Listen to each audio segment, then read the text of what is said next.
नमस्कार, आप देख रहे हैं कशिश न्यूज और खास खबर के साथ मैं हूं दीपक शर्मा। दिग्गज आदिवासी नेता और पूर्व मुख्यमंत्री चंपाई सोरेन बीजेपी में शामिल हो चुके हैं। रांची में बड़े कार्यक्रम में चंपाई को बीजेपी में शामिल कराया गया। इस दौरान पार्टी के बड़े नेता मौजूद रहे। इसके अलावा देखेंगे चंपाई सोरेन के पार्टी छोड़ने से पहले और बाद में होने वाले नुकसान की भरपाई के लिए क्या है जेएमएम का प्लान। और सबसे पहले खबर चंपाई सोरेन के बीजेपी में शामिल होने की। गले में भगवा गमछा लपेटे चंपाई सोरेन अब बीजेपी के हो गए हैं। रांची के शहीद मैदान में मिलन समारोह का आयोजन हुआ। 4.5 दशकों तक जेएमएम में रहने वाले चंपाई का बीजेपी में जोरदार स्वागत हुआ। साथ में बेटे बाबूलाल सोरेन ने भी बीजेपी की सदस्यता ली और इसके बाद क्या कहा वो सुनिए। मन के अंदर में हमने फैसला लिया, हमने देखा संताल परगना इतना बांग्लादेशी घुसपैठ एक एक गांव को उजाड़ के रख दिया है। मिट गया गांव, वहां का संताल को, उस गांव का संताल को, भाई को, आदिवासी भाई को खोजने से भी एक भी नहीं मिलेगा। वो उस तरह से वहां एक एक गांव मिटते जा रहा है। आज हम बोला झारखंड अलग राज्य लड़ के लिया है। आज जो ब्रिटिश साम्राज्यवाद जो जिसका बंदूक का नोक पर भारत में कब्जा किया था, उस समय भी मेरा पूर्वजों ने कभी गुलाम का शिकार नहीं किया। सिद्धू कानू चांद भैरो और तीर का नोक पर संताल परगना बनाया है।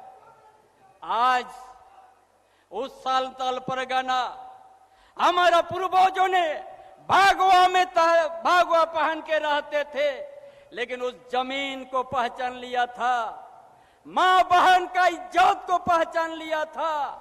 इसीलिए उस साम्राज्यवाद के खिलाफ में तीर का नोक से जवाब देके संताल परगना बना के गया है। हम उस खून का बूंद है। यदि हम उन खून का बूंद है तो संताल परगना भारतीय जनता पार्टी में रह के हम घूसपैठिया को रोक के दिखा देंगे और संताल परगना का आदिवासी को बचाएंगे। इसलिए हम आया है।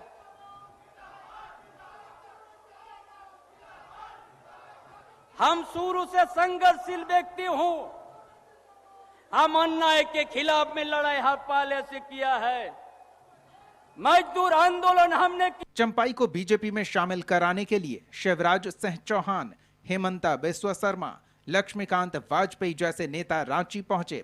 सबने चंपाई के फैसले का स्वागत किया और हेमंत सोरेन पर उन्हें अपमानित करने का आरोप लगाया। चंपाई नहीं है, ये आंधी है जो जनता की सेवा के लिए तो गांधी है, लेकिन सुन ले अपमान करने वालों, जिस चंपाई सोरेन ने बागवान की तरह झारखंड मुक्ति मोर्चा को सींचा, उन्हीं को अपमानित किया।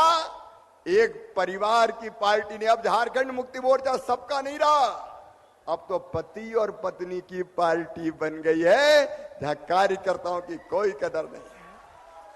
पति पत्नी और दलालों की पार्टी, बाकी कुछ बचा नहीं। इसलिए ऐसे नेता का अपमान, जिन्होंने शिबू जी के साथ मिलकर झारखंड खड़ा किया, ऐसे नेता का अपमान जो जनता की सेवा में दिनों रात एक करते थे। ही मिनिस्ट्री का, मंत्री सभा का सदस्य का ऊपर जासूस नहीं लगाता है जो हेमंत सोरेन जी ने करके दिखाया। दिल्ली पुलिस ने 2 जासूसों को पकड़ा। हेमंत सोरेन जी ने बोला कि नहीं, हम सिक्योरिटी देने के लिए भेजा था। भैया, अगर सिक्योरिटी देने के लिए आप 2 पुलिस को भेजा था तो पुलिस का हाथ में बंदूक क्यों नहीं थे, आर्म्स क्यों नहीं थे? अभी मैं सोचता हूं कि भाई हमसे तो कई विधायकों से बात होती रहती है और जेएमएम के विधायकों से पूछते हैं कि भाई आपको इस सरकार में कैसे लग रहा है, तो सब लोग बोलता है कि बड़ा मुश्किल लग रहा है, अपमानित महसूस कर रहे हैं। हम पूछते हैं कि भाई अपमानित क्यों महसूस कर रहे हो, तो बोलता है कि अब इस राज्य में हम लोगों की तो कोई वजूद ही नहीं रह गया है, कोई पूछ ही नहीं रह गया है। अभी हेमंत सोरेन की सरकार में पूछ तो किसकी है? जो दलालों की पूछ है, बिचौलियों की पूछ है, भ्रष्ट अफसरों की पूछ है। पिछले 6 महीने में चंपाई सोरेन ने सियासत के कई रंग देखे। मुख्यमंत्री बनने के बाद पहले तो हेमंत सोरेन के नाम पर सरकार चलाते रहे, लेकिन जब मुख्यमंत्री पद से हटाए गए तो कुछ दिनों बाद ही उनकी नाराजगी सामने आई। बीजेपी नेताओं से मुलाकात के बाद चंपाई ने जेएमएम छोड़ने का ऐलान किया। अब सामने है विधानसभा चुनाव। देखना होगा बड़े आदिवासी वोट बैंक वाले राज्य में बड़े आदिवासी नेता को शामिल कराकर बीजेपी क्या हासिल कर पाती है। ब्यूरो रिपोर्ट, कशिश न्यूज। चंपाई सोरेन के इस्तीफे के बाद मंत्रिमंडल में जगह खाली हुई तो उनकी जगह मंत्री बनाया गया रामदास सोरेन को। क्या है इसके पीछे की राजनीति, देखिए रिपोर्ट। राजनीतिक उथल पुथल के बीच रामदास सोरेन को मंत्री पद की शपथ दिलाई गई। कुल्हान टाइगर चंपाई सोरेन ने जब जेएमएम को अलविदा कहा तो उनकी काट ढूंढी जाने लगी और नाम सामने आया रामदास सोरेन का। राज्यपाल संतोष गंगवार ने राजभवन में रामदास सोरेन को मंत्री पद की शपथ दिलाई। इसके बाद रामदास सोरेन सीधे पहुंचे शिबू सोरेन के आवास और फिर कहा कि जो जिम्मेदारी मिली है उसे पूरा करेंगे। थोड़ा सा करने का हमारा योजना है, उस काम को हम करें। कम समय में ज्यादा से ज्यादा काम करेंगे। बहुत जिम्मेदारी है, पूर्वी सिंहभूम से आप जिला अध्यक्ष भी है, अब आप मंत्री भी है, विधायक भी है, तो कैसे काम कीजिएगा? सीएम सबका खाली पीछे है। रामदास सोरेन को मंत्री बनाया गया है उस जगह को भरने के लिए जो चंपाई सोरेन के पार्टी छोड़ने की वजह से खाली हुई है। रामदास सोरेन कुल्हान इलाके के बड़े नेता हैं। वे फिलहाल घाटशिला से जेएमएम के विधायक हैं।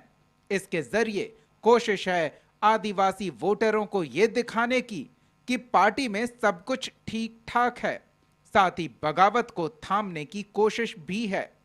रामदास सोरेन को चंपाई सोरेन का करीबी माना जाता है और उन्हें मंत्री बनाकर संथाल आदिवासी समाज को साधने की कोशिश की गई है। मंत्री बन्ना गुप्ता ने कहा कि जमीन से जुड़े नेता को मंत्री बनाने से जेएमएम कोल्हान इलाके में मजबूत होगा। निश्चित तौर पर रामदास बाबू बहुत आंदोलनकारी रहे हैं, जमीन से जुड़े हुए नेता हैं और बड़े सरल सीधे साधे इंसान हैं और उनको काफ़ी लंबा आंदोलन का भी अनुभव है, राजनीति का भी अनुभव है और हम लोग 2009 में एक साथ विधायक बने थे, आज भी हम लोग साथ हैं और निश्चित तौर पर कोल्हान और मजबूत होगा इनके आने से। दादा ये कहा जा रहा है कि डैमेज हुआ है प्रोसेसिंग का जाना, क्या ये भरपाई? देखिए कोई डैमेज उमेज नहीं हुआ है। ये भारतीय जनता पार्टी ने सोची समझी साजिश किया था जो भारतीय जनता पार्टी बेनकाब हो गई। दरअसल चंपाई सोरेन संथाल समाज से हैं और 44 साल तक जेएमएम से जुड़े रहकर सामान्य कार्यकर्ता से सीएम पद तक का सफर तय किया। चंपाई की बगावत से कोल्हान में जेएमएम को नुकसान और बीजेपी को फायदा पहुंच सकता है। इसलिए रामदास सोरेन को मंत्री बनाकर न सिर्फ पूर्वी सिंहभूम जिले को महत्व दिया गया है, बल्कि कोल्हान इलाके को साधने के प्लान पर काम शुरू कर दिया गया है। हालांकि इस प्लान का कितना असर होता है और चंपाई की कमी को रामदास कितना पूरा कर पाते हैं, ये चुनाव नतीजों से ही स्पष्ट होगा। ब्यूरो रिपोर्ट, कशिश न्यूज।